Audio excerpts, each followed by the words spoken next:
Dans ce podcast vidéo, nous allons nous intéresser à la Seconde Guerre mondiale comme guerre d'anéantissement. Il va s'agir avant tout de rappeler les différentes étapes du conflit, la chronologie du conflit, en essayant d'insister sur les principales phases.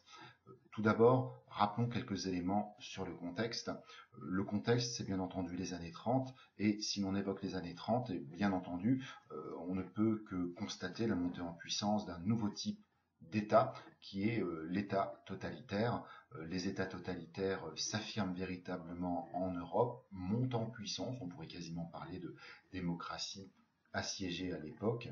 Parmi les principaux États totalitaires qui s'affirment, il y a l'URSS de Joseph Staline, il y a l'Italie de Benito Mussolini, et enfin, l'État qui nous intéresse au premier chef, puisque c'est lui qui entraîne le monde dans cette seconde conflagration mondiale, c'est l'Allemagne nazie d'Adolf Hitler. Ces États qui tentent de s'affirmer sur la scène internationale sont liés pour partie. Il y a tout d'abord une alliance entre l'Italie et l'Allemagne que l'on appelle l'Axe Rome-Berlin. Ensuite, un peu plus tard, le pacte d'acier. Il y a aussi un pacte de non-agression qui est signé entre l'URSS et l'Allemagne, un pacte de non-agression qui est signé in extremis dans les semaines précédant le conflit. Et durant les années 30, on assiste à une montée des tensions avec, au cœur de cette montée des tensions, l'Allemagne nazie d'Adolf Hitler. Cela se passe en plusieurs étapes. Nous avons déjà évoqué le programme d'Adolf Hitler. Il a tout un volet territorial puisque Adolf Hitler souhaite construire un empire pour cette race qu'il dépeint comme la race des seigneurs, la race aryenne. Cela passe tout d'abord par la remise en cause des clauses du traité de Versailles qui avait réglé la question de la paix au lendemain de la Première Guerre mondiale. Il va s'agir tout d'abord de reconstituer l'armée allemande, ce qui commence dès son accession au pouvoir en janvier 1933, à un moment où il accède au titre de chancelier, à la fonction de chancelier. Ensuite, Adolf Hitler, en 1936, va remilitariser la zone tampon, la frontière avec la France, la Belgique et les Pays-Bas, cette zone que l'on appelle la Rhénanie. Nouvelle étape, et cette fois-ci nous entrons dans la chronologie des annexions territoriales. Adolf Hitler annexe l'Autriche en mars 1938, c'est ce qu'on appelle l'Anschluss, l'annexion, puis au terme de la conférence de Munich en septembre 1938, c'est l'annexion du territoire des Sudètes, puis en mars 1939 de la Bohême-Moravie, autrement dit de toute la moitié ouest de la Tchécoslovaquie. Nous sommes ici dans le cadre de l'application d'une théorie pan-germaniste. Il s'agit de réunir à l'intérieur d'une grande Allemagne, un empire allemand, toutes les populations de langue allemande, tous les locuteurs allemands. Mais ce pan-germanisme se double aussi d'une théorie de l'espace vital. La race aryenne étant la race des seigneurs, elle a besoin de davantage d'espace pour se développer, et Hitler, très tôt, dès Mein Kampf, avait exprimé son souhait de s'étendre au détriment de la Pologne. Et bien c'est chose faite le 1er septembre 1939. Hitler attaque la Pologne et nous avons ici l'événement déclencheur de cette Seconde Guerre mondiale, l'élément qui entraîne le monde dans cette Seconde Guerre mondiale. Les démocraties se rendent compte qu'il n'est pas possible de traiter avec Adolf Hitler, qui trahit ses engagements internationaux, et puis elles souhaitent mettre véritablement un coup d'arrêt à cette volonté d'expansion territoriale après la reculade de la conférence de Munich. Donc le 2 septembre 1939, le Royaume-Uni et la France mobilisent, puis le 3 septembre, à quelques heures d'intervalle, les deux pays déclarent la guerre à l'Allemagne. Le 1er septembre 1939 marque le début de la Seconde Guerre mondiale. Voyons voir maintenant ces principales étapes. Nous distinguerons deux grandes étapes dans cette Seconde Guerre mondiale, 1939-1942, 1942-1945, grossièrement. Première phase 1939-1942, il s'agit d'une espèce de raz-de-marée allemand. C'est la phase de victoire pour les forces de l'Axe, pour l'Allemagne, le Japon, l'Italie, qui vont conquérir une grande partie de l'Europe, et puis pour ce qui est du Japon, véritablement s'étendre dans le Pacifique. Jetons un petit coup d'œil aux cartes de façon à bien faire apparaître ses avancées. En septembre 1939, nous avions parlé de l'attaque de la Pologne, donc attaque à l'Est.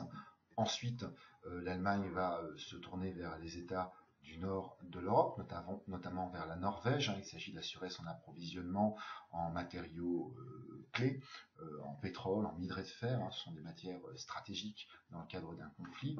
Le 10 mai 1940, c'est l'attaque à l'ouest, avec une armée allemande qui envahit le Pays-Bas, la Belgique, tout le nord de la France, la zone libre étant ensuite alliée à l'Allemagne. Et puis en juin 1941, c'est la rupture du pacte de non-agression et l'attaque de l'URSS.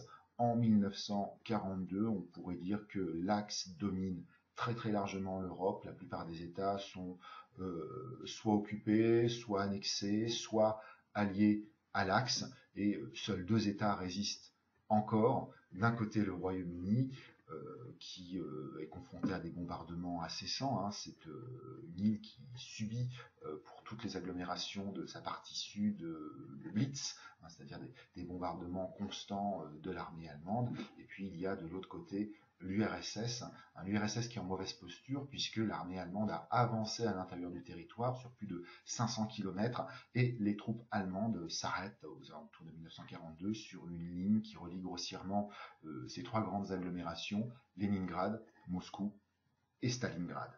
Passons maintenant à la guerre dans le Pacifique.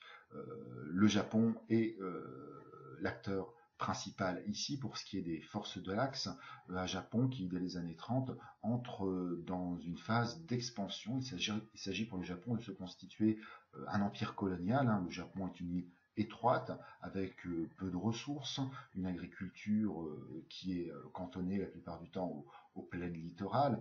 Donc il est dépendant de l'extérieur pour son approvisionnement en matières premières, en produits alimentaires.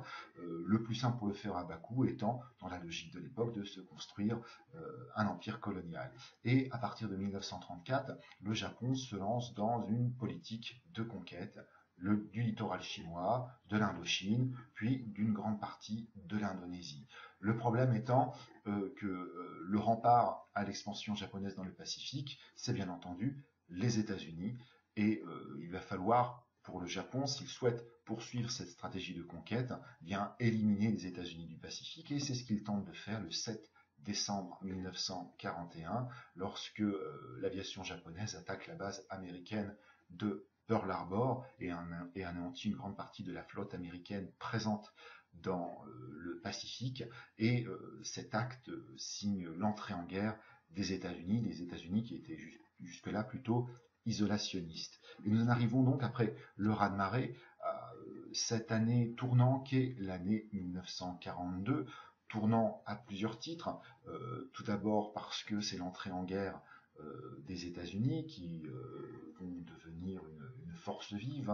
C'est véritablement un événement que Hitler aurait aimé éviter. Les États-Unis avaient entraîné un renversement de vapeur au cours de la Première Guerre mondiale, et c'est ce qu'il redoute à raison pour cette seconde.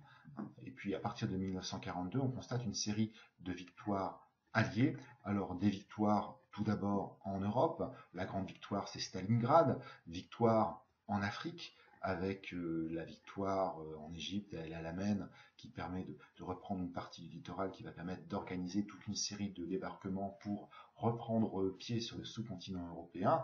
Et puis victoire aussi dans le Pacifique, avec Midway en juin 1942 ou Guadalcanal en février 1943. Et à partir de là, on va assister à un reflux de l'Axe, à la fois dans le Pacifique et puis en Europe. C'est à partir de 1942 le début de la reconquête alliée. L'avancée de l'Axe est stoppée, et puis les Alliés vont reprendre pied sur le continent européen avec une série de débarquements, et ils vont avancer de l'Est et de l'Ouest en direction de l'Allemagne. Revoyons ceci au travers d'une carte. Pour ce qui est de la série de débarquements, eh bien, il y a le débarquement en Afrique du Nord en novembre 1942, qui est suivi en juillet 1943 du débarquement en Sicile, qui va permettre de remonter à l'intérieur de l'Italie. Et puis 6 juin 1944, débarquement en Normandie. 15 août 1944, débarquement en Provence. Et à partir de là, les forces alliées vont pouvoir opérer leur jonction et avancer en direction du Grand Reich pour rejoindre les troupes soviétiques aux alentours de l'Elbe.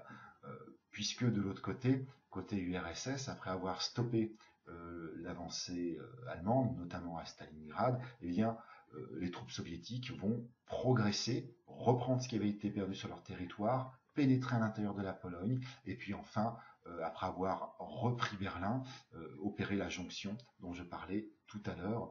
La défaite de l'Allemagne est signée le 8 mai 1945, c'est la capitulation de l'Allemagne et la fin de la guerre en Europe. Il reste le front pacifique où les choses sont beaucoup plus longues. La reconquête se fait véritablement île par île à partir de 1943, donc 1943, 1944, 1945. Le grand événement sinistre événement qui marque la fin de la guerre dans le Pacifique, c'est le bombardement d'Hiroshima et de Nagasaki, qui sont deux villes frappées par les premières bombes atomiques, les 6 et 9 août 1945.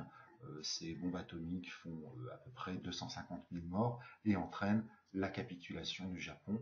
À partir de ce moment-là, on peut considérer que cette Seconde Guerre mondiale prend fin et nous le voyons bien, nous avons une guerre mondiale au sens où les enjeux sont véritablement mondiaux.